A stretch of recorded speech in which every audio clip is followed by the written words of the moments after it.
Pyramid हम लोग start कर रहे हैं। प्रिज्म हमने पढ़ लिया।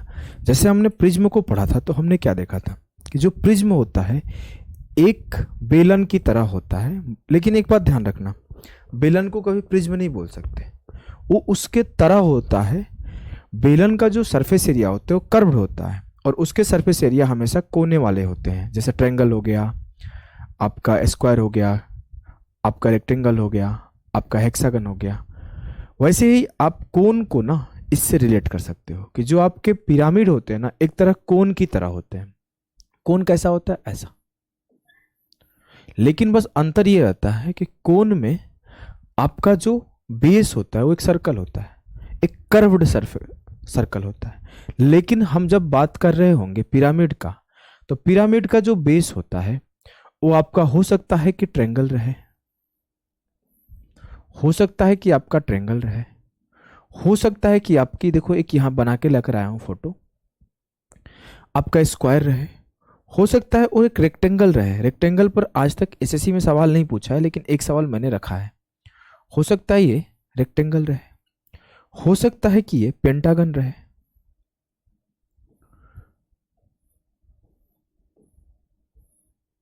ऐसे ऐसे टांग लेंगे तो ये इस तरीके से आपको शो करना है। जैसे मैंने इसको यहां से पकड़ लिया तो ये इस तरीके से शो होगा, इसको यहां से पकड़ लिया, इसके वर्टेक्स से पकड़ लेना है, इसे हम लोग वर्टेक्स बोलते हैं।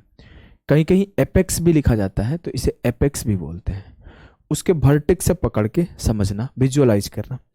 चाहे एक हेक्सागन हो सकता है इसका बेस, इसका बेस एक हेक्सागन हो सकता है। यही हो सकता है ना? जी सर यही हो सकता है, हमें कोई दिक्कत नहीं है। हमें इतना समझ में आ गया कि कोई भी बेस हो सकता है इसका, ठीक है। जो सबसे ज्यादा अपने एग्जाम में सवाल पूछा जाता है, हम लोग अपने एग्जाम पर आते हैं, वो किस चीज से पूछा जाता है? वो आपके ट्रायंगल से पूछा जाता है, और वो आपके स्क्वायर से पूछा जाता है, और वो आपके हेक्सागन से पूछा जाता है। और ट्रायंगल में भी बहुत स्पेसिफिक होकर एग्जामिनर इक्विलैटरल ट्रायंगल से सवाल पूछता है, जब बेस इक्विलैटरल ट्रायंगल हो।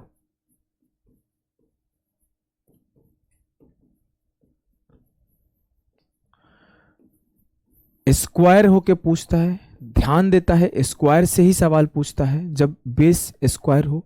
रेक्टेंगल से मैंने एक सवाल बना के लाया क्योंकि एक बार एक मॉक टेस्ट में रेक्टेंगल से सवाल मुझे मिल गया था जब मैं पढ़ाई करता था 2 साल पहले, 3 साल पहले, 3 साल पहले। तो उस टाइम पे मुझे मिला था, तो मैं उस टाइम पे सॉल्व करने में कठिनाई हुई थी, तो मैं उसे नोट कर लिया था। तो जब मैं पढ़ाता हूँ तो वैसे क्वेश्चंस को बार बार इंक्लूड करता हूँ। इसीलिए जो अपना स्पेशल बैच होता है, प्रारंभ बैच या फिर एडवांस स्पेशल या फिर एरिथमेटिक स्पेशल, वो थोड़े कॉस्टली होते हैं। क्योंकि मैथ्स तो मैं किसी भी एग्ज़ाम का पढ़ा दूँ, जितने वनडे एग्ज़ाम आते हैं, लेकिन जो एसएससी सीजीएल स्पेशल होता है ना, उसमें ये चीज़ें स्पेशल हो जाती है कि जो हमारी एक्सपीरियंसेस है मॉक टेस्ट का, अपने पढ़ने का अनुभव, अपने स्ट्रैटेजी, वो सारी चीज़ें मैं शेयर करता हूँ। इस वजह से मैं थोड़ा चाहता हूँ वही बच्चे हमारे साथ जुड़े जो सीरियस है, जो पढ़ रहे हैं। वो भीड़ नहीं चाहिए अपने को कि 200 रुपये, 400 रुपये, 600 रुपये का कोर्स और 500 का पढ़ना कोई नहीं चाहता है, भीड़ लगाए बैठा है।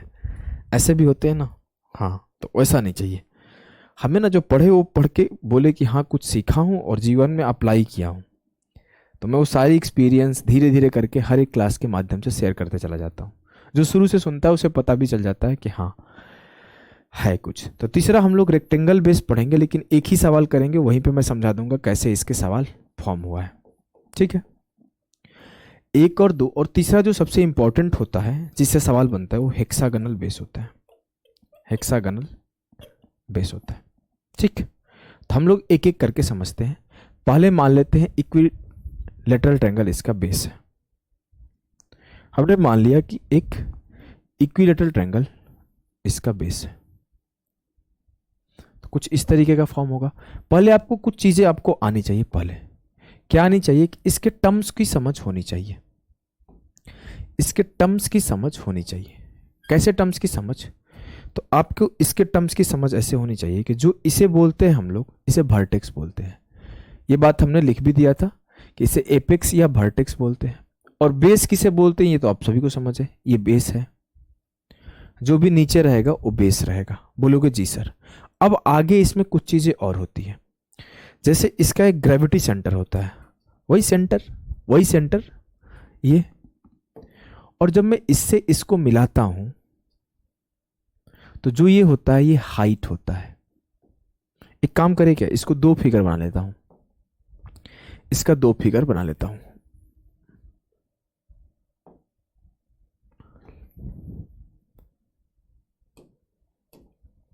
देखो, एक पे थ्योरी समझाते चला जाऊंगा और एक को साफ रखते हैं। इसको हम लोग हाइट बोलते हैं। किसको हाइट बोलते हैं? जब इसको यहां से मिला दो इसके सेंटर से, तो ये मेरा हाइट होता है, ठीक है। और देखो, हमेशा एक कोई भी फिगर को आपको खोल के देखना होता है, चाहे आप प्रिज्म को खोल के देख सकते हो, चाहे आप पिरामिड को खोल के देख सकते हो। खोल के कैसे देख सकते हैं कि ये मेरा ट्रायंगल है, तो एक इस बेस पे इसका ऐसे बना हुआ है, तो उसको मैं अगर ओपन कर दूं तो ये ऐसे होगा। एक इस बेस पर ऐसे बना हुआ है, तो इसको ओपन कर दूं तो ये कुछ ऐसे होगा। और एक इस बेस पे सामने से ऐसे बना हुआ, इसको ओपन कर दो तो ये कुछ ऐसे होगा। मतलब ये ध्यान से देना, देखना, ये तीनों ऐसे मुड़ने पर आपका बना हुआ है क्या? क्या बना हुआ है? पिरामिड बना हुआ है ना? जी सर। तो पिरामिड कैसे बना है समझ गए? इसको ओपन करके भी देख लिए। हाँ, अब देखो क्या है ना, जब ओपन करने पर ये 2D विजुअलाइजेशन है। मैं यहां से ऐसे करूंगा तो एक परपेंडिकुलर आएगा, मैं यहां से ऐसे करूंगा तो एक परपेंडिकुलर आएगा, और मैं यहां से ऐसे करूंगा तो एक परपेंडिकुलर आएगा। 3 परपेंडिकुलर आएंगे। जी सर। तो जो ये परपेंडिकुलर आते हैं ना, मैं इसे हरे रंग से दर्शा देता हूं। इस परपेंडिकुलर को हम लोग बोलते हैं स्लांट हाइट, जो ये तीनों पर परपेंडिकुलर रहेगा। और एक बात आप ध्यान देना कि ये जो परपेंडिकुलर गिरता है वो इसको दो इक्वल भाग में बांटता है, दो इक्वल भाग में बांटता है। मैंने यहीं से एक यहां डाला, एक यहां डाला और एक यहां डाला, तो ये 3 आपके स्लांट हाइट होते हैं। स्लांट हाइट, जिसे हम लोग एल से डिनोट करते हैं, क्योंकि हाइट को एच से डिनोट करते हैं। और इसमें एक टर्म और होता है, उस टर्म को समझना। तिरछी ऊंचाई बोल दो, कोई दिक्कत नहीं, हिंदी में हाइट को ऊंचाई बोल दोगे, कोई दिक्कत नहीं है। और एक टर्म होता है, एक टर्म कौन सा होता है? जो हम लोग सरफेस से इसके कोने कोने को मिलाते हैं, जो इस वर्टेक्स से इसके किनारे को मिलाते हैं, कोने कोने को। तो अगर मैं बोलूं तो यहां पर 1 2 3, तीनों कोने से 3 मिला होगा, तो इसको हम लोग स्लांट एज बोलते हैं। स्लांट एज बोलते हैं, इसको बोल सकते हो तिरछा किनारा, ठीक है। अब मैं अगर स्लांट हाइट, स्लांट एज और हाइट समझ लिया, तो मैं इसी से रिलेट कर लूंगा और क्या क्या बनता है। देखो ध्यान से देखना, और क्या क्या बनता है रिलेट कर लूंगा। अगर मैं बोलूं कि मेरा जो गिवन ट्रायंगल है, जो बेस है, वो एक इक्विलैटरल ट्रायंगल है, ठीक है, तो मैं बोलूंगा, अगर मैं बोलूं कि ये इसका सेंटर है, हाँ सर, इस सेंटर से यहां ऐसे मिला दूं, तो मेरा जो ट्रायंगल फॉर्म हो रहा होगा वो कुछ ऐसे फॉर्म हो रहा होगा। इसको मिटा देता हूं, जब जरूरत पड़ेगा तो हम लोग फिर बना लेंगे। ये जो ट्रायंगल फॉर्म हो रहा होगा वो ये ऐसे फॉर्म हो रहा होगा। ध्यान से देखना, जो मेरे ये है वो हाइट है, स्लांट हाइट है एल, और जो मेरा यहां से यहां तक सीधा है वो मेरा हाइट एच है। और जो मेरा ये वाला डिस्टेंस है वो कितना है? तो आप इस चीज को समझना कि जब हम लोग इक्विलैटरल ट्रायंगल का बात कर रहे होते हैं, तो जो ये सेंटर होता है, इस सेंटर से साइड की जो डिस्टेंस होता है उसे हम लोग छोटी आर से रिप्रेजेंट करते हैं इन रेडियस। और जो छोटी आर होता है वो a/2√3 होता है, a/2√3 होता है। और a क्या होता है? a यहां पे साइड ऑफ ट्रायंगल होता है, साइड ऑफ ट्रायंगल होता है। और जब मैं इसी सेंटर से इस पॉइंट का डिस्टेंस निकालूं, तो इसे हम लोग बड़ी आर से रिप्रेजेंट करते हैं, और ये सरकम रेडियस होता है। ये इन रेडियस होता है, ये सरकम रेडियस होता है, और इसकी वैल्यू होती है a/√3, a/√3। और यहां पे भी a जो होता है साइड ऑफ ट्रायंगल होता है in the case of equilateral triangle. अब मैं अगर बोलूं कि जो मेरा ये वाला लेंथ होगा यहां से यहां तक का, वो क्या होगा? a/2√3। तो अब मुझे कोई इस गिवन पिरामिड में, पिरामिड की ऊंचाई, पिरामिड की स्लांट हाइट और जो उसका बेस है इक्विलेटरल ट्रायंगल, उसके बीच में कोई रिलेशन पूछे तो मैं एक रिलेशन ये लिख सकता हूं कि एच स्क्वायर प्लस ए अपॉन 2√3 का होल स्क्वायर बराबर है एल स्क्वायर। ठीक है, ठीक है। अब मैं आपको अगली बात बोलता हूं। ऐसा नहीं है कि सिर्फ एक ही ऐसा केस बनता है, एक और केस बनता है, ध्यान दो। एक और केस क्या बनेगा, जब मैं इसी सेंटर से इसके कोने को मिला दूंगा।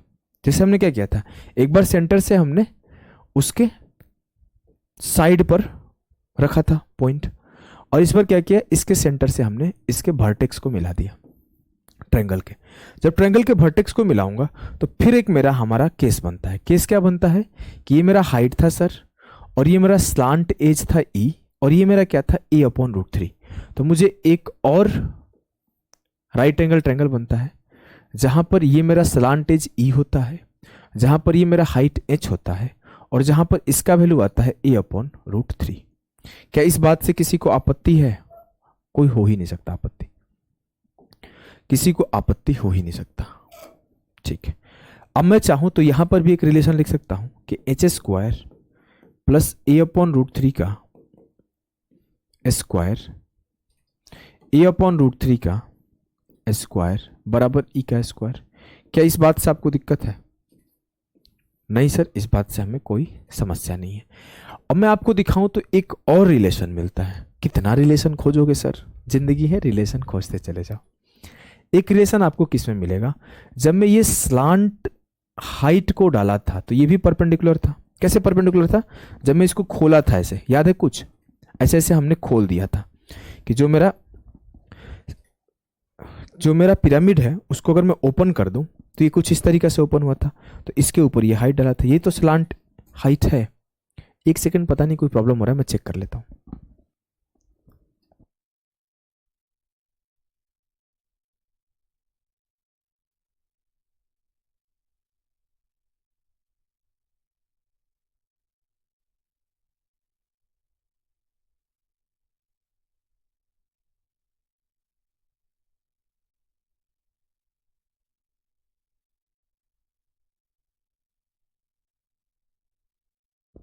अब नहीं होगा, आ जाओ।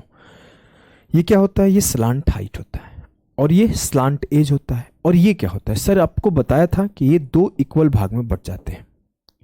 तो जो ये मेरा होगा और जो मेरा ये होगा और जो मेरा ये होगा, इन तीनों के बीच में भी एक रिलेशन मिलता है।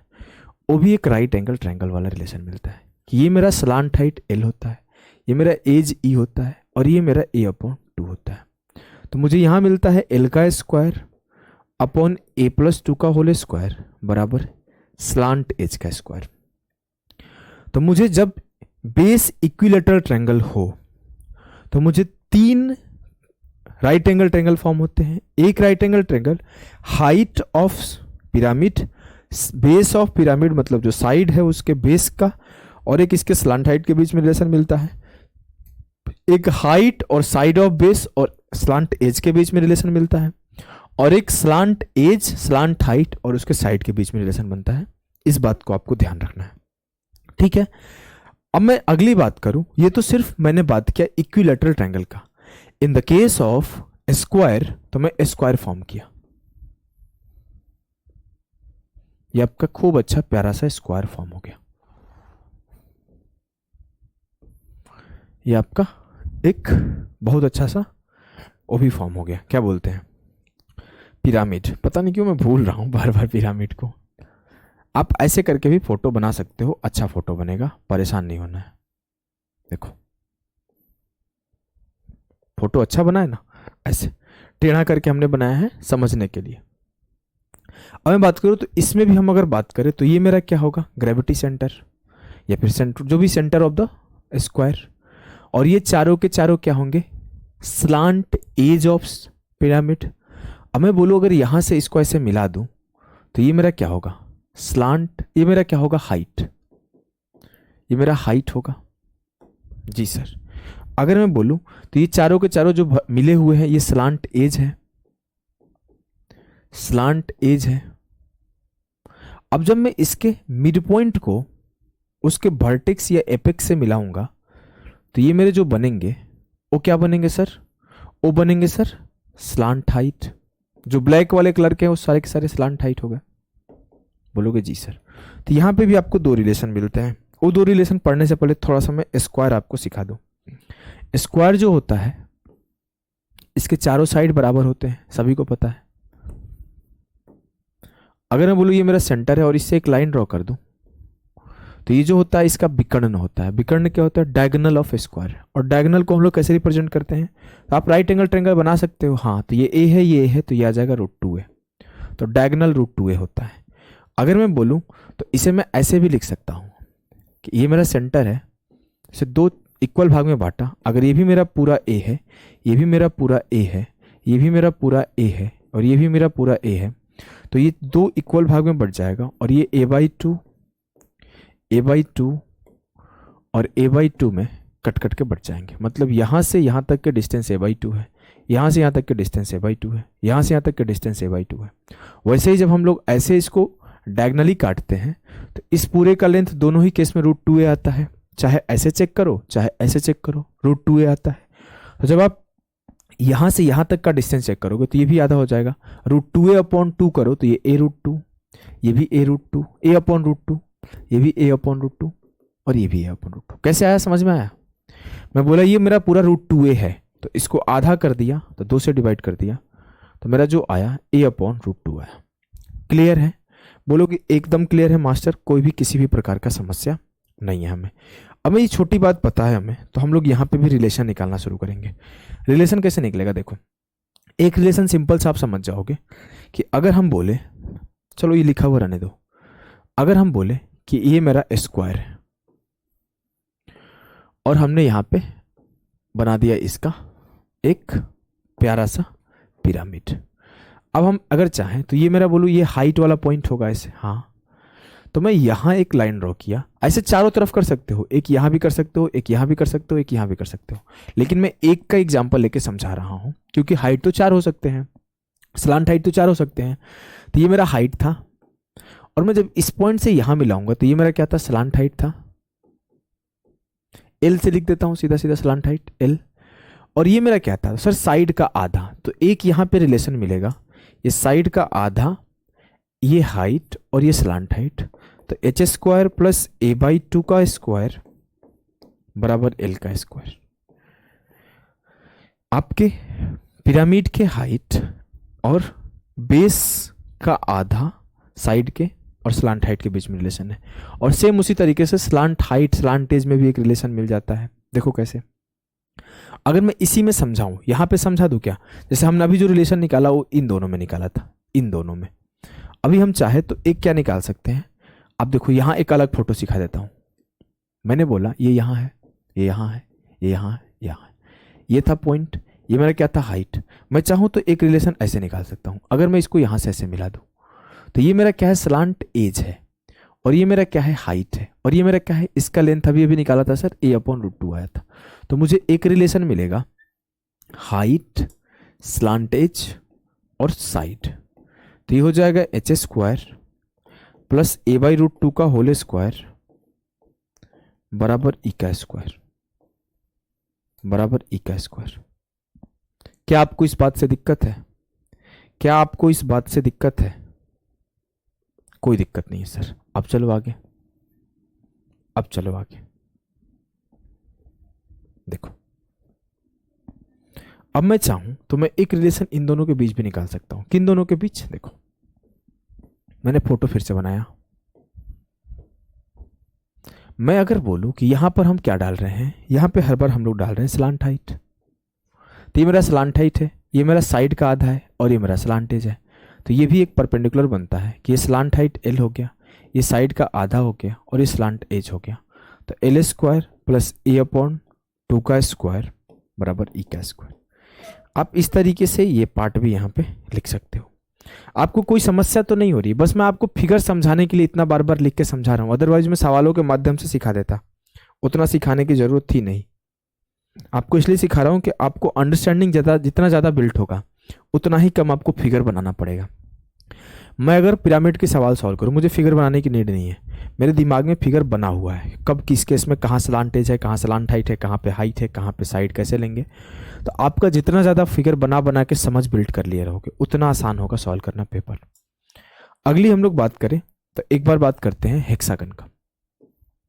हमने ये हेक्सागन बना लिया,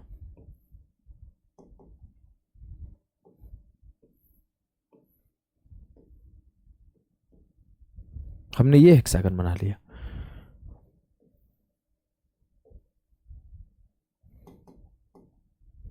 हमने ये हेक्सागन बना लिया।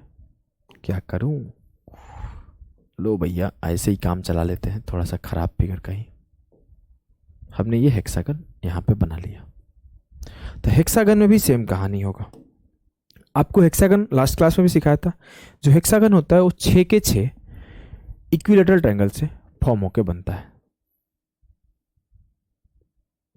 6 इक्विलेटरल ट्रायंगल के फॉर्म होने से बनता है। अगर आप इस पॉइंट से यहाँ यहाँ यहाँ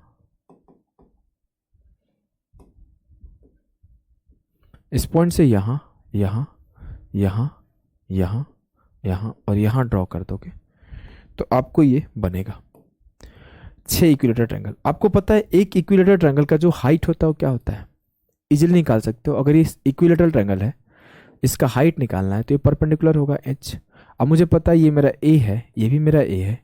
ये जो हाइट होता है 2 इक्वल भाग में बांट देता है तो ये a/2 हो जाएगा। जब a² + a² / 4 जोड़ोगे तो यहाँ निकल के आएगा √3/2 a। तो जो ये आपका हाइट आता है और √3/2 a आता है। अब मैं अगर चाहूँ तो यहाँ पे भी आपके सवालों में कैसे कैसे रिलेशन बनते हैं उसके ऊपर डिस्कशन कर सकता हूँ। कैसे करूँगा आप ध्यान देना, बहुत ही आसान है, बिल्कुल आपको परेशान होने की नीड नहीं है। देखो अब मैं बोलूँ तो एक तो इसका हो जाएगा, ये हाइट हो जाएगा, सिंपल हाइट। इससे मिला दिया ये हाइट हो गया, इससे मिला दिया ये हाइट हो गया।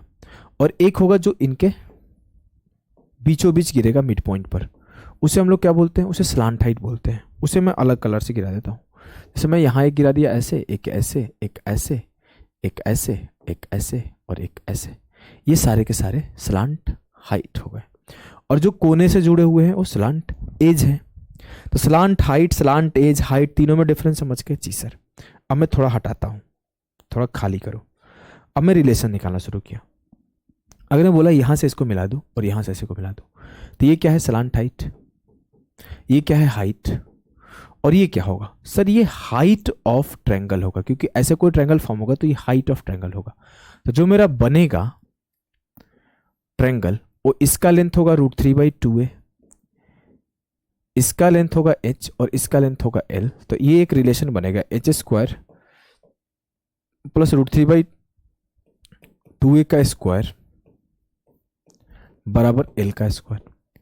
सेम चीज आप यहां से भी कर सकते हो, ऐसा नहीं कि सिर्फ इतना ही आप कर सकते हो, आप ये भी कर सकते हो। इसको हमने हटा दिया, मान लो इसको हमने हटाया, हमने पूरी तरीके से इसको हटाया, तो आप ये भी सोच सकते थे, कोई आपको दिक्कत नहीं था, ये और ये। तो स्लांट एज, हाइट और साइड में, तो ये साइड ए हो जाएगा, ये साइड ए हो जाएगा, और ये स्लांट एज ई हो जाएगा और ये हाइट हो जाएगा। तो h² + a² बराबर है e²। कोई दिक्कत नहीं है। आप इन दोनों के बीच भी सोच सकते हो, किन दोनों के बीच, ये आपका क्या स्लांट हाइट, ये आपका क्या स्लांट एज, और ये आपका है हाफ ऑफ साइड। तो अगर आप देखो तो यहां से भी एक बन जाएगा, ये आपका स्लांट हाइट है, ये आपका एज है और ये आपका a/2 साइड का आधा है। तो आप सीधा सीधा बोल सकते हो l² + a/2 का स्क्वायर बराबर e का स्क्वायर। क्या आपको कोई दिक्कत है? बोलोगे कोई दिक्कत नहीं सर, सब कुछ समझ में आ गया, बहुत इजीली सब कुछ कर पा रहा हूं, हमें कोई भी दिक्कत नहीं हो रही है। आपको फिगर समझ में आ गया। जब बेस होगा तो हर बार 3 राइट एंगल ट्रायंगल बन रहे हैं। और राइट एंगल ट्रायंगल क्यों? क्योंकि हम लोग साइड्स में, स्लांट हाइट में, स्लांट एज में, सब में रिलेशन निकाल पाए। अब हम लोग समझते हैं कि पिरामिड का वॉल्यूम कैसे निकालते हैं, पिरामिड का सरफेस एरिया कैसे निकालते हैं। आ जाओ, हम लोग पिरामिड के वॉल्यूम, सरफेस एरिया कुछ भी निकालना हो तो कैसे निकालेंगे। आप कोन पढ़े थे? हाँ सर। कोन का वॉल्यूम याद है? हाँ सर। कोन का वॉल्यूम आया था 1/3 πr² × h। तो हम लोग इसे ऐसे बोल सकते हैं 1/3 एरिया ऑफ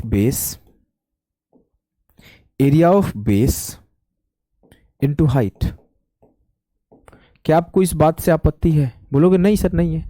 तो आपको चाहे कोई भी बेस हो, चाहे ट्रायंगुलर बेस हो, चाहे आपका स्क्वायर बेस पिरामिड हो, चाहे आपका हेक्सागोनल बेस हो, आप बोलोगे अगर मुझे उसका वॉल्यूम निकालना है, कोई भी पिरामिड का वॉल्यूम निकालना है, तो मैं सिंपल बोलूंगा 1/3 area of base into height. किसी को इस बात से दिक्कत हो ही नहीं सकता। कैसे हो जाएगा? हम सिखाएं और दिक्कत हो जाए। अगर मैं बोल दूं कि आपको CSA निकालना है, कर्व सरफेस एरिया, तो कर्व सरफेस एरिया हमें क्या पढ़ा था? देखो कर्व सरफेस एरिया प्रूफ भी कर सकते हो, बहुत आसान होता है। सारे के सारे फेस का एरिया निकाल लो। प्रूफ करा दो क्या? चलो करा देता हूं। हमने पढ़ा था कि CSA जो पढ़ा था सर, वो आता है πr/l। इसे हम लोग कैसे लिख सकते हैं? 1/2 2πr इंटू एल। 1/2 2πr का वैल्यू मतलब क्या है? बेस का परिमाप। तो perimeter of base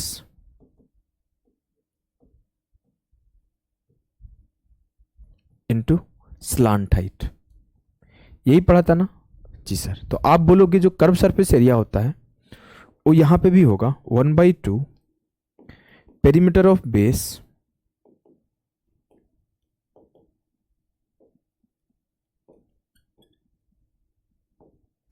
into slant height.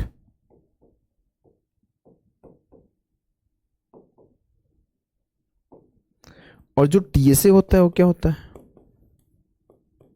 जो TSA होता है वो होता है CSA plus area of base. CSA plus area of base. आपसे क्या बोला था? CSA प्रूफ करा दूं, कर्व सरफेस एरिया प्रूफ करा दूं। बहुत सिंपल है प्रूफ। देखो आपको कोई भी बेस का मान सकते हो। मैं पहले मान लेता हूं स्क्वायर बेस, सबसे आसान होगा प्रूफ करना। अगर मैं बोलूं स्क्वायर बेस पिरामिड है, तो इस तरीके से पिरामिड होता है। बोलोगे जी सर। हमने बोला इसे ओपन कर दो। इसे जब आप ओपन करोगे तो कुछ ऐसे ओपन होगा कि इस पर एक ट्रायंगल बना हुआ है, इस पर एक ट्रायंगल बना हुआ है, इस पर एक ट्रायंगल बना हुआ है, और इस पर एक ट्रायंगल बना हुआ है, कुछ ऐसे। ठीक है, ठीक है। अब मैं अगली बात बोलूं, मैं बोलूंगा ये भी मेरा ए है, ये भी मेरा ए है, ये भी मेरा ए है, ये भी मेरा ए है। मान लेते हैं कि ये जो मेरा है वो हाइट है। अब ये हाइट आप सभी को पता है कि जो इसके ऊपर हाइट गिरता है इसे हम लोग स्लांट हाइट L से दर्शाते हैं। तो ये मेरा L है, इसके ऊपर भी L है, इसके ऊपर भी एक हाइट L है, और इसके ऊपर भी हाइट L है। तो आपको बहुत अच्छे से पता है कर्व सरफेस एरिया का मतलब होता है कि जो साइड साइड में है एरिया उसे निकाल लो। नीचे के बेस को आपको या फिर ऊपर के बेस को छेड़ना नहीं होता है।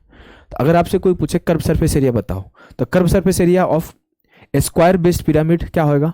सर इस जो चारों के चारों ट्रायंगल का एरिया आएगा ना वही आएगा। ये जो चारों के चारों ट्रायंगल का एरिया आएगा ना वही आएगा। एक ट्रायंगल का एरिया क्या है? 1/2 बेस है A और हाइट है L।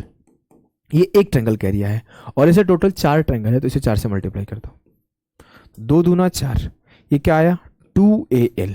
अगर इसे लिखना चाहोगे तो कैसे लिखोगे? मैं आपको ये सिखाऊं। आपने क्या लिखा? चलो आप ये भी मत देखो। आपने क्या लिखा? 4 इंटू 1/2 इंटू A गुणे L, यही होगा ना? हाँ। अब मैं इसे लिखना चाहूँ तो 1/2 को अलग लिख लिया, 4A को अलग लिख लिया, और L को अलग लिख लिया। तो 4A क्या है? Perimeter of base. L क्या है? Slant height. और 1/2 क्या है? 1/2। तो यही तो प्रूफ होता है CSA, 1/2 into perimeter into slant height. बहुत ईजी होता है प्रूफ भी इसका। बोलोगे जी सर बहुत ईजी है भी। ठीक है, ठीक है। तो आप इस 3 फार्मूला याद रखो, इसी 3 फार्मूला से सवाल पूछे जाते हैं। चलो हम लोग सवाल पे मूव करते हैं। पहला सवाल SSC CGL मेंस का आया हुआ, पॉज करके सारे सवाल लगाते चले जाओ। सवाल क्या है मेरे लाल? The base of a right pyramid is an equilateral triangle with side 8 centimetre, its height is 30√3, the volume of the pyramid. आपको एक पिरामिड का आधार दिया गया है कि वो इक्विलेटरल ट्रायंगल है, और उसका भुजा 8 दिया गया है, ऊंचाई 30√3 दिया गया है। तो बताना है कि पिरामिड का आयतन क्या होगा। आयतन क्या होता है? 1/3 एरिया ऑफ बेस, बेस का एरिया क्या होगा, √3/4 ए स्क्वायर, तो √3/4 8 का स्क्वायर इंटू हाइट कितना है 30√3, हाइट कितना है 30√3, 4 दूना 8 काटा, √3 से 3 काट लिया, तो 8 दूना 16 और √3 से √3 मल्टीप्लाई होकर 3 हो जाएगा, 16 48, 480 सेंटीमीटर क्यूब जो होगा वो वॉल्यूम ऑफ पिरामिड होगा। क्लियर है, बोलोगे एकदम क्लियर है। अगले सवाल को करूं, करो सर। बोला है कि find the volume of pyramid whose base is regular hexagon of a side 4 centimetre and height √15 centimetre. Pyramid का आयतन बताना है जिसका बेस एक समषष्टभुज है। आपको षष्टभुज का मतलब क्या होता है सर, 6 इक्विलेटरल ट्रायंगल से मिलकर वो बना हुआ है। तो आप बोलोगे 1/3 एरिया ऑफ बेस, बेस का एरिया क्या होगा 6 इंटू एक ट्रायंगल का एरिया, तो 6 इंटू √3/4 इंटू 4 का स्क्वायर। जो षष्टभुज होता है, जो रेगुलर हेक्सागन होता है, कुछ ऐसा होता है। और मैंने क्या किया कि मैंने एक ट्रायंगल का एरिया निकाला, इसे 6 से मल्टीप्लाई कर दिया, तो मुझे एरिया ऑफ बेस मिल गया। ये मेरा एरिया ऑफ बेस हो गया। अब मैं इसे हाइट से मल्टीप्लाई कर दूंगा, हाइट है √15। जब हमने काटा 4 से 4 खत्म, 3 से काटा 3 दूना 6 खत्म, 2 इंटू 4 8 और √3 इंटू 15 √45। √45 को अगर आप ओपन करोगे तो 9 बाहर आ जाएगा, 8 3 24 √5, 9 5 45 का 9 3 बाहर आ गया, तो जो आपका उत्तर आएगा वो 24 √5 आएगा। क्या आपको कोई आपत्ति है? हो ही नहीं सकता सर। आप सिखाओ और आपत्ति हो जाए, आपत्ति को विपत्ति आ जाएगी। चलो, कुछ ज्यादा ही नहीं तारीफ कर लिया खुद की, है? आ जाओ। The volume of a right pyramid is 45√3 and it's base is an equilateral triangle. What is the height of the pyramid? अब देखो ये गेम खेलना शुरू किया। यहां पे आपको जितना अच्छा फिगर का अंडरस्टैंडिंग रहेगा, ये 2 सवाल तो बेसिक सवाल थे, फॉर्मूला लगा उत्तर पाओ। जब वो फिगर के साथ खेलना शुरू करेगा ना, तब आप परेशान होगे। अब यहां बोला वॉल्यूम आपको गिवन है, बेस यहाँ, ये तो आसान है, ये सवाल आसान है। जब आपको फिगर के साथ खेलेगा तब मैं समझाऊंगा, ये तो आसान है। वॉल्यूम दिया हुआ है आपको, वॉल्यूम होता क्या है? वॉल्यूम होता है sir 1/3 area of base. Base मुझे दिया है कि इक्विलेटरल ट्रायंगल है जिसका साइड 6 है, तो बेस निकाल लूंगा √3/4 और साइड का स्क्वायर हो जाएगा 6 का स्क्वायर 36 इंटू हाइट h बराबर हो गया 45√3। हमने क्या किया, 1/3 area of base into height बराबर क्या कर दिया, वॉल्यूम का। ये तो आसान सवाल है, बहुत आसान सवाल है। 4 तिया 12 से काटा, 12 तिया 36, √3 से √3 खत्म, 3 से काटा 15 बार, 15 तिया 45, हाइट आ गया 15, तो मेरा उत्तर भी होगा 15। क्लियर है? क्लियर है। सवाल आगे सॉल्व करो। अब सवाल, इस सवाल को सॉल्व कर रहे हैं। देखो, बोला है कि the base of a right pyramid is a square of a side 10 centimetre, its height is 10 centimetre, then the area of its lateral surface. अब आपको यहाँ पे वो जो राइट एंगल वाली केस सिखा रहा था ना, उसे समझना होगा। अगर आप उसे नहीं समझोगे तो नहीं कर पाओगे। बोला है कि राइट पिरामिड का बेस जो है स्क्वायर है, स्क्वायर का साइड जो है 10 है, और फिर बोला उसका हाइट जो है वो भी 10 है। सेम सवाल, बस यहां पे ना इसको 20 और इसको 20 करके ICAR में पूछा गया है। देखो ICAR 2022 में सेम सवाल पूछा गया है। वहां पे 10-10 दिया था ना, यहां पे देखो 20-20 दिया है। Base of right pyramid is square whose diagonal is 20, यहां पे डायगोनल 20 है लेकिन वहां पे साइड 10 है, थोड़ा सा चेंज कर दिया गया। ऑलमोस्ट सेम सवाल है, साइड 10 है, हाइट 10 है, तो एरिया ऑफ लेटरल सरफेस आपको बताना है। लेटरल सरफेस का एरिया क्या होता है, 1/2 perimeter of base into slant height. Lateral surface area क्या होता है? बोलोगे सर लेटरल सरफेस एरिया होगा 1/2 perimeter of base, perimeter of base into height, height नहीं स्लांट हाइट। अब मैं अगर आपसे बोलूं कि पेरीमीटर ऑफ बेस निकालना तो आसान है। बेस क्या है, एक स्क्वायर है, तो 10 चौके 40 हो जाएगा, 1/2 इंटू 10 चौके 40।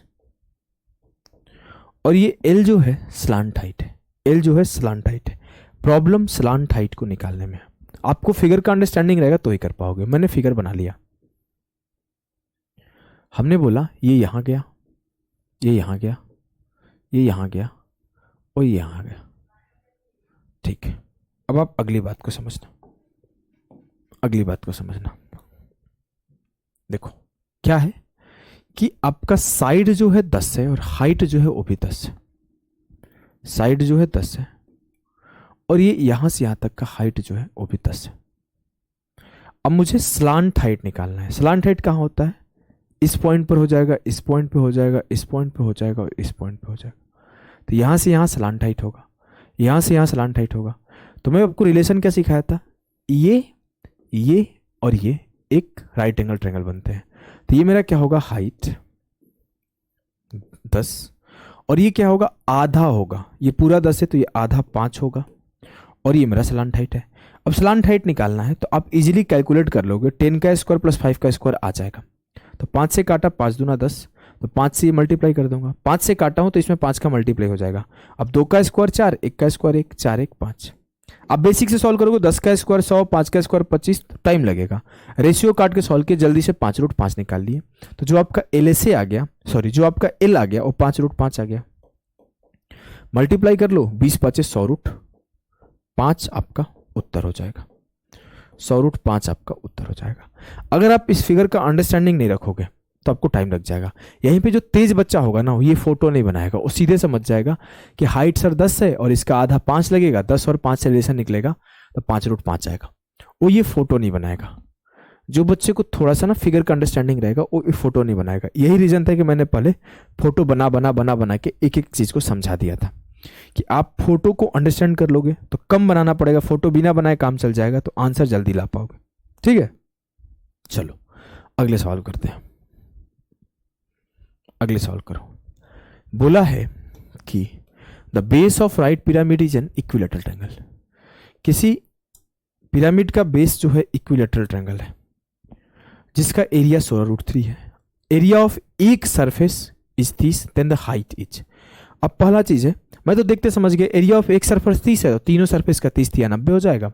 LA से 90 गिवन है, हाइट हमसे पूछा है, ट्रायंगल का एरिया गिवन है। लेकिन आप इतना तेज सोच पाओगे? सोचना सीखो। ध्यान से, मैंने फोटो बनाऊंगा तो आप समझ जाओगे। मैंने एक इक्विलैटरल ट्रायंगल बनाया। मैंने ये बनाने के बाद यहां पे मर्ज कर दिया। अब देखो क्या क्या बोला है। वो पहले इसके बेस का एरिया दिया है, इस बेस का एरिया दिया है। इस बेस का एरिया क्या होता है? √3/4 A², लेकिन √3/4 A², लेकिन दिया क्या है? 16√3। यहां से हम साइड निकाल लेंगे, √3 से √3 खत्म, A² बराबर हो गया 16 चौके 64, तो A बराबर हो गया 8। मुझे ये क्या मिल गया? 8 साइड मिल गया। ठीक है, अब मुझे क्या बोला है कि area of one of its lateral faces 30। एक लेटरल फेस का एरिया 30 है तो पूरा लेटरल सरफेस का एरिया क्या होगा? 90। कैसे होगा? अगर मैं इस फिगर को ओपन करूं तो कुछ ऐसा होगा, एक लेटरल फेस यहां बनेगा, एक लेटरल फेस यहां बनेगा और एक लेटरल फेस यहां बनेगा। फिर जब मैं तीनों को ऐसे मिलाऊंगा तो ये फिगर कंप्लीट यहां बनेगा। यही होता है ना? हाँ। तो बोल रहे किसी एक का एरिया 30 है। अरे भैया, एक का एरिया 30 है तो इसका भी 30 होगा, इसका भी 30 होगा, क्योंकि तीनों तो बराबर होते हैं। तो पूरा LSA क्या है? 30 या 90। जरूरी नहीं है पूरा करो, आपको मैंने एक पे भी सॉल्व कर सकते हो कि मेरा बेस क्या है? 8 है, इसका एरिया 30 है। अगर मुझे निकालना क्या है? स्लांट हाइट निकालना है, हाइट। लेकिन अगर मुझे स्लांट हाइट निकालना हो तो मैं इजीली स्लांट हाइट निकाल लूंगा। ये मेरा क्या होगा? Slant height. तो एरिया 30 दिया हुआ है तो 1/2 base 8 into slant height L बराबर हो जाएगा 30 के।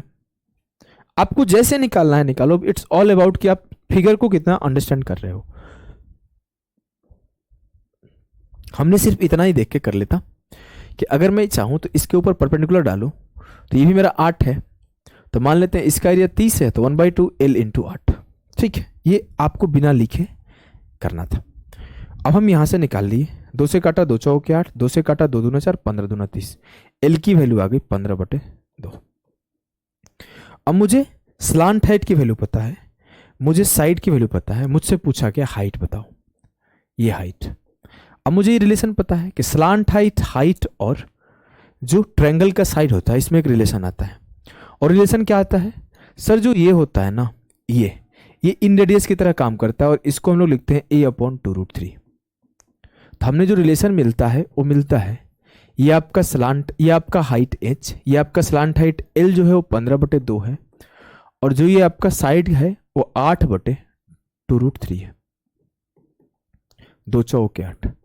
अगर मैं बोलूँ तो 15/2 का स्क्वायर, तो 15 का स्क्वायर 225/4 माइनस 4/√3 का स्क्वायर, तो 4 का स्क्वायर 16/3 का स्क्वायर रूट जो आएगा वो हाइट आएगा। ये स्क्वायर माइनस ये स्क्वायर, 3 से मल्टीप्लाई किया 675 माइनस 64/12 बराबर h। तो h बराबर क्या आएगा 611/12 √611/12 √611/12। क्लियर है जी सर? एकदम क्लियर है, हमें कोई भी किसी भी प्रकार का समस्या नहीं है। आइए इसे करिए।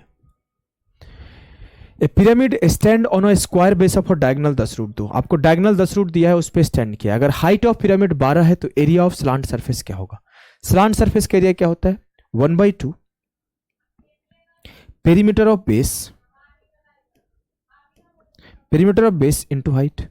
अब पेरीमीटर ऑफ बेस क्या होगा सर? आपको अभी अभी सिखाया था ना कि अगर मेरा ये ए साइड वाला स्क्वायर है तो इसका जो डायगोनल होता है √2a होता है, लेकिन ये बोल रहा है कि नहीं, जो स्क्वायर है उसका डायगोनल 10√2 है। अब √2a का वैल्यू आपको 10√2 गिवन है, तो a की वैल्यू 10 है, तो बोलोगे 1/2 10 × 4 40। अब मुझे हाइट क्या गिवन है सर? हाइट गिवन है 12, हाइट गिवन है 12, लेकिन सर स्लांट हाइट चाहिए। गलती मत करो मास्टर, यहाँ पे तो स्लांट हाइट चाहिए ना, क्योंकि हमें तो बताना था इसका स्लांट सरफेस का एरिया, स्लांट सरफेस का एरिया बताना था। तो स्लांट हाइट निकालो। अब मैं अगर स्लांट हाइट निकालूं तो मैं तो तेज दिमाग का आदमी हूं, 5√5 हो जाएगा, ये 12 5 13 आएगा उसका स्लांट हाइट, 13 आएगा इसका स्लांट हाइट। कोई बोला इतना तेज कैसे किए? अरे मेरे लाल समझना, इसी को रहने दो, इसको रहने दो। मैं अगर ऐसे फोटो बनाऊं, मुझे स्लांट हाइट से मतलब है, मुझे स्लांट हाइट से मतलब, मैंने इस पॉइंट पर एक स्लांट हाइट डाल दिया। अब मुझे पता है ये साइड 10 है, ये हाइट 12 है। अब ये हाइट 12 है और ये साइड 10 है, तो ये आधा इसके 5 होगा। अब मुझे यहाँ राइट एंगल ट्रायंगल एक बनेगा, इसका लेंथ 12 है, इसका लेंथ 5 है, तो इसका लेंथ 13 होगा। तो जो स्लांट हाइट हुआ वो 13 हुआ, तो 2 से काटा 20 बार, 20 × 13 260 जो होगा इसके स्लांट सरफेस का एरिया होगा। क्या आपको चीजें क्लियर है? बोलोगे एकदम धाकड़ तरीके से क्लियर है। फिर अगले सवाल को सॉल्व करो। A pyramid has a square base whose side is 8 cm. If the height of the pyramid is 16, then what is the total surface area? Total surface area निकालना है जिसका पिरामिड का आधार वर्ग है और उसकी भुजा 8 है और पिरामिड की ऊंचाई 16 है। मेरे लाल, आपको इतना ध्यान रखना है कि जब आपसे पूछा टोटल सरफेस एरिया, तो टोटल सरफेस एरिया क्या होता है सर? टोटल सरफेस एरिया होता है curve surface area plus area of base, area of base. ठीक है, ठीक है। अगर मैं बोलूं एरिया ऑफ बेस क्या होगा सर? साइड 8 है तो मुझे स्क्वायर का एरिया 8 का स्क्वायर 64 लिख दूंगा। बोलोगे जी सर। मुझे कर्व सरफेस एरिया निकालना है। कर्व सरफेस एरिया क्या होता है? 1/2 आधार ऑफ बेस, आधार ऑफ मतलब सॉरी पेरीमीटर ऑफ बेस, तो 1/2 पेरीमीटर कितना होगा? 8 × 4 32 इंटू स्लांट हाइट। अब मुझे यहाँ पे स्लांट हाइट चाहिए। Any how I want slant height, है कि नहीं है? बोलोगे जी सर। अब स्लांट हाइट जल्दी कैसे निकाले? देखो ये हाइट हुआ होगा 16 और ये साइड 8 रहा होगा, तो 8 का आधा 4 हो जाएगा, तो जो मेरा ट्रायंगल बनेगा वो 16 और 4 का बनेगा। अब ये तेजी से अंडरस्टैंड करना होता है, अगर मैं पूरा फोटो बना के आपको समझाऊं तो ये टाइम लगेगा। देखो मैं बोला ये मेरा हाइट है 16 और ये मेरा स्लांट हाइट है और ये मेरा half of the side of the base है, तो half of the side of the base हो गया 4, ये 16, तो 16 4 का एक राइट एंगल ट्रायंगल बनेगा। और यहां से मैं स्लांट हाइट निकाल लूंगा। स्लांट हाइट कैसे निकलेगा? 4 से काटा, 4 चौके 16, 4 एकम 4, तो ये होगा 4 चौके 16 और 1 17, 4√17। तो जो मेरा स्लांट हाइट है वो 4√17 है, 4√17। 2 से काटा, 2 दूना 4, तो 32 दूना 64√17 प्लस 64। अगर मैं 64 कॉमन कर दूं तो √17 प्लस 1, √17 प्लस 1 जो आएगा उस सही उत्तर आएगा। क्लियर है? बोलोगे जी सर एकदम क्लियर है। तो आइए इसे सॉल्व करते हैं। पढ़ो भाई सवाल क्या है। A regular square pyramid has a side of its base 20 centimetre, height 45 centimetre, is melted and recast into regular triangular pyramid of equilateral base of a side 10 centimeter and height 10√3 centimeter. What are the number of regular triangular pyramid? अब आप एक वर्गाकार pyramid के आधार की भुजा 20 centimetre, ऊंचाई 45 centimetre है। इस पिरामिड को पिघलाकर समबाहु त्रिभुज आधार वाला एक पिरामिड बनाया जाता है जिसकी भुजा 10 सेंटीमीटर, ऊंचाई 10√3 सेंटीमीटर है। इस प्रकार बने पिरामिड की कुल संख्या ज्ञात करें। कैसे करोगे? बहुत सिंपल सा कहानी है, बहुत सिंपल सा कहानी है। देखो, अगर मैं बोलूं स्क्वायर का पिरामिड है तो मुझे क्या करूंगा? सर इतना हमें पता है, मान लेते हैं x बना, लेकिन दोनों का वॉल्यूम तो समान होगा। मान लो एक बड़ा सा स्क्वायर वाला पिरामिड है, बड़ा सा है, जिसको आप कुछ ऐसे बना रखे हो, और छोटे छोटे छोटे छोटे आप ट्रायंगुलर बना रहे हो। तो जितना बनाओगे ओवरऑल सबका जो मिला के आपका वॉल्यूम होगा वो तो बराबर होगा। इन सबका वॉल्यूम बराबर इसका वॉल्यूम। तो हमने मान लिया कि x बनेंगे, टोटल x मेरे ट्रायंगुलर बेस के बनेंगे, और मैं दोनों का वॉल्यूम बराबर कर दिया। वॉल्यूम क्या होता है? 1/3 एरिया ऑफ बेस। तो मैंने पहले स्क्वायर वाले का बेस एरिया निकालेगा। तो 20 का स्क्वायर 400 इंटू हाइट कितना है? 45। ये मेरा क्या हुआ? मेन स्क्वायर बेस्ड पिरामिड का वॉल्यूम हुआ। और ये किसके बराबर होगा? मान लिया कि x पिरामिड बनेंगे जो कि इक्विलेटरल ट्रायंगल के बेस के बनेंगे, तो उसका क्या होगा वॉल्यूम? 1/3 एरिया ऑफ बेस मतलब √3/4 इंटू 10 इंटू 10 और इंटू हाइट हो जाएगा 10√3 इंटू हाइट हो जाएगा 10√3। हमने सॉल्व करना शुरू किया। √3 इंटू √3 3 बना लेगा, तो 3 से 3 खत्म। ठीक है, ठीक है। 2 0 से 2 0 खत्म, 3 से काटा 15 3 45 खत्म। 15 चौके 60 और ये 4 इधर जाएगा, 60 चौके 240 बराबर हो गया 10 x। 0 से 0 खत्म। मतलब टोटल जो छोटे छोटे ट्रायंगल बेस वाले पिरामिड बनेंगे वो 24 बनेंगे। तो ट्रायंगुलर बेस 24 पिरामिड आपके बनेंगे। क्लियर है? बोलोगे जी सर एकदम क्लियर है। ये आपका एक सवाल जो कि मैंने शुरुआत में बताया था कि हमारे टेस्ट में मिला था, रेक्टेंगुलर बेस की पिरामिड। इस सवाल को आप ट्राई करो। बोला if a pyramid has a rectangular base with a side 18 and 10, height of the pyramid is 12, then find the total surface area of the pyramid. कुछ कैसा फिगर बनेगा? आयताकार उसका आधार है। बोलोगे जी सर आयताकार उसका आधार है, आयताकार उसका आधार है।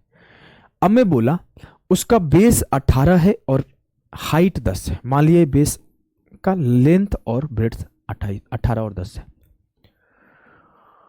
और इसी से बना हुआ है आपका पिरामिड। पिरामिड कुछ ऐसा बना होगा। बोलोगे जी सर एकदम सही बात है, ऐसे ही बना होगा। हाइट ऑफ पिरामिड 12 है। पिरामिड का हाइट जो है वो 12 है, हाइट जो है 12 है। मुझसे टोटल सरफेस एरिया बोला। टोटल सरफेस एरिया का मतलब क्या? अगर मैं टोटल सरफेस एरिया निकालूं तो कुछ ऐसा होगा। अगर मैं इसको ओपन कर दूं, ओपन करने का मतलब समझ रहे हो ना, मैं खोल दिया तो मेरा सर एक यहां पे ट्रायंगल फॉर्म होगा, एक यहां पे ट्रायंगल फॉर्म होगा, एक यहां पे ट्रायंगल फॉर्म होगा और एक यहां पे ट्रायंगल फॉर्म होगा। इस चारों ट्रायंगल को जब मैं मिलाऊंगा तो मेरा वो रेक्टेंगुलर पिरामिड बनेगा। मुझे अब टोटल सरफेस एरिया बताना है। इट मींस मुझे इस ट्रायंगल का एरिया, इस ट्रायंगल का एरिया, इस ट्रायंगल का एरिया, इस ट्रायंगल का एरिया और इस रेक्टेंगल का एरिया सबको बता दूंगा तो मेरा टोटल सरफेस एरिया निकल जाएगा। बात एकदम सही है सर, सारे के सारे सरफेस एरिया बताने थे। अब मैं सारे सरफेस का एरिया निकालना फोकस करता हूं। अच्छा इस फिगर को रहने देता हूं।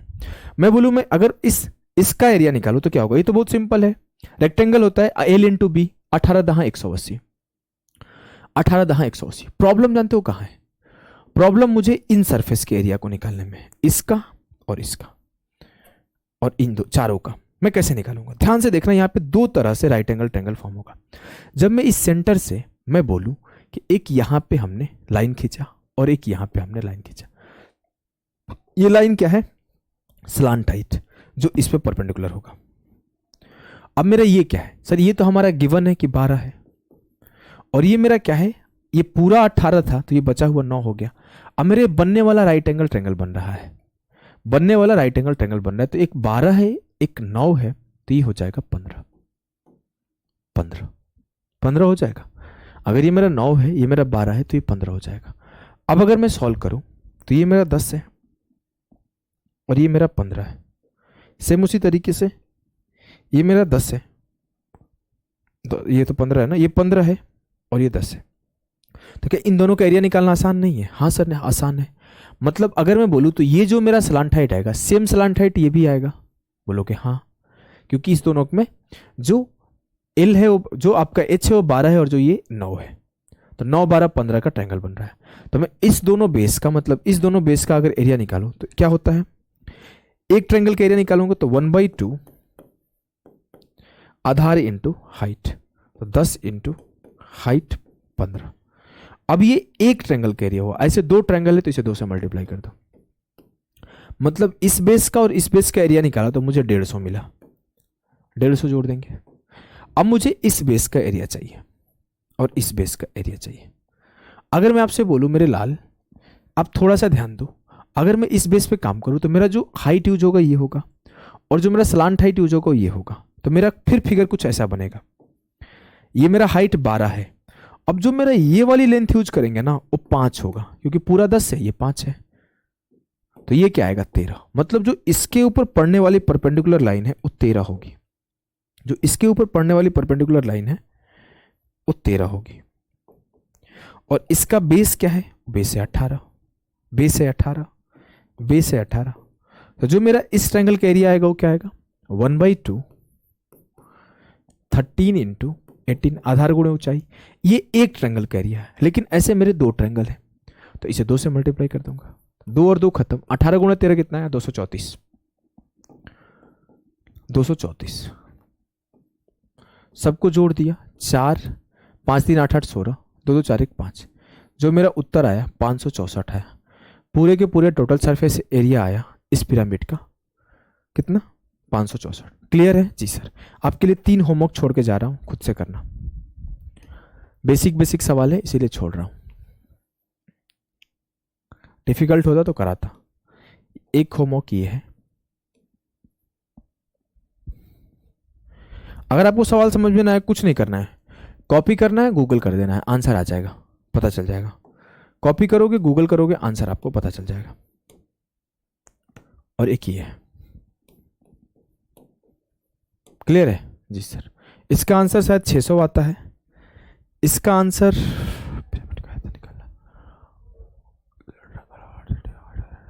आसान सवाल है भाई, 1/3 √3/4, तो √3 से √3 3 खत्म, 16 गुणे 24 कर दो, 16 चौके 64, 16 2 384 आएगा। इसका आंसर कितना आएगा, सॉल्व करना खुद से हो जाएगा। क्लियर है जी सर। तो अभी के लिए इतना ही, मिलते हैं छोटा सा एक सेशन टेट्राहेड्रन में जल्दी ही। अभी के लिए बाय बाय।